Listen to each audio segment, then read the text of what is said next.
Today is November 14, 2023. 11 of 11 sectors closed green.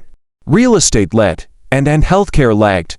The world's largest contract electronics maker, Foxconn, surprised the market with an 11% third-quarter profit despite operating revenues falling 12% from a year ago. It cited regional recoveries and new product upgrade demand as driving double-digit quarter-over-quarter growth in the smartphone market. Boeing added another 1.5% today as the 2023 Dubai Air Show continues to create activity in the aircraft and travel space. Ethiopian Airlines placed a landmark order for up to 67 Boeing jets as it looks to strengthen and diversify its fleet. Despite the crypto market rebounding, some corporate miners, like Hot 8 Mining, continue to struggle. Its third-quarter net loss more than doubled due to production downtime, as the company dealt with higher network difficulty, operational issues, and suspending some operations. Life sciences company Azenta popped 14% after its fourth-quarter earnings and revenue topped expectations. Meanwhile, Vistagen Therapeutics jumped 17% after Stifel initiated coverage on the biotech stock with a buy rating. Glencore shares pop after buying a majority stake in Tech Resources Limited coal business, setting the stage for it to exit the coal business itself via spin-off.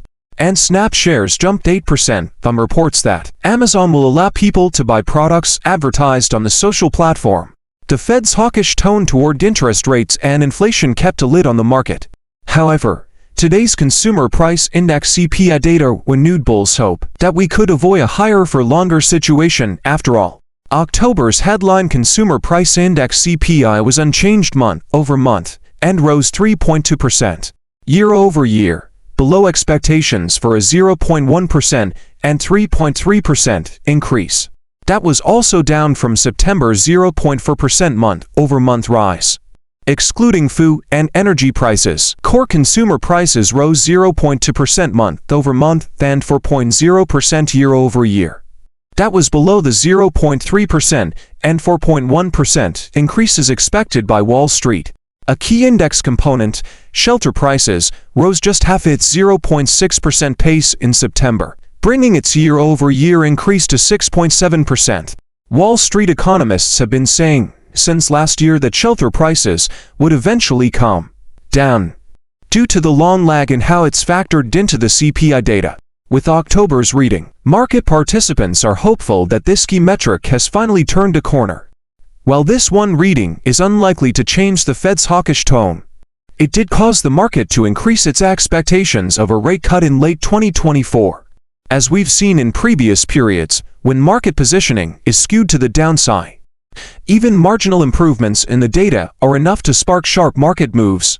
And a sharp market move we got with all the major US indexes back into positive territory for 2023. Leading the charge remains the tech-heavy Nasdaq 100, up a whopping 45%. Meanwhile, rate-sensitive sectors like real estate, solar, and technology all soared today. Tomorrow's Producer Price Index PPI is expected to show a continued disinflationary trend, given it typically leads to consumer prices. Investors are also focused on retail earnings this week as they try to gauge how the economy will perform this holiday season. Home Depot kicked off results today, with its $3.81 earnings per share of $37.71 billion in revenues topping expectations. Comparable sales showed a decline of 3.1% year-over-year, which was better than the 3.6% decline analysts anticipated. However, it marked a fourth straight quarter of declining comparable sales. Customer transaction volumes also remain challenged, falling over 2% year-over-year to 399.8 million. And the average ticket size remained flat at 89.36. Executives have had a cautious view for most of 2023, and that continued, with them narrowing their full-year outlook. They now anticipate sales will fall 3% to 4% year-over-year, and earnings to slip 9% to 11%. As for inflation, CFO Richard McPhail said, "I think the most important observation we've made is that the worst of the inflationary environment is behind us. It remains an interesting time for the home-focused retailer, with its core customer base remaining employed with healthy balance sheets. However, The lack of housing market activity due to low affordability and high interest rates is weighing on demand. Additionally, consumers continue to favor experiences over goods when it comes to their discretionary spending. Given most of this news was expected by investors and HD shares are down about 25% from their 2021 highs, the stock experienced a 5% relief rally today. YouTube issues new guidelines for videos using AI. The online video platform is preparing itself for a world where artificial intelligence-created content proliferates, issuing new rules for AI-enhanced videos on its platform. This will include guardrails around videos that appear realistic, but rely on AI tools and labels to inform viewers when the video they're watching has been altered or synthetically created. Meanwhile, it continues to roll out new platform features and capabilities that leverage AI to give creators more artistic power than ever. Republicans unite against new bank regulations as bank regulators prepare to testify in front of the Senate and House committees this week. They're expecting sustained opposition from Republicans who want to stop plans to increase bank capital requirements. The banking lobby has said that Basel III would restrict billions of dollars in capital from those who need it most, reducing availability and raising credit costs for millions of Americans. However, regulators argue that raising bank capital requirements is the easiest and most effective way to make the banking system safer.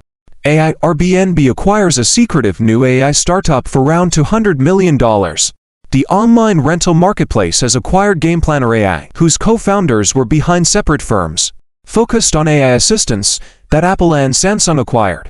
It's unclear what the company does specifically or how Urban plans to leverage the technology. Still, CEO Brian Chesky has previously stated that he wants to use generative AI to build a travel concierge that learns about and adapts to travelers. With its first acquisition as a public company, this bet shows how serious about that vision. China tells local governments to cut their public-private project debt exposure. The country has identified problematic public-private partnerships and has ordered its local governments to halt new investments in these projects as it looks to reduce municipal debt risks.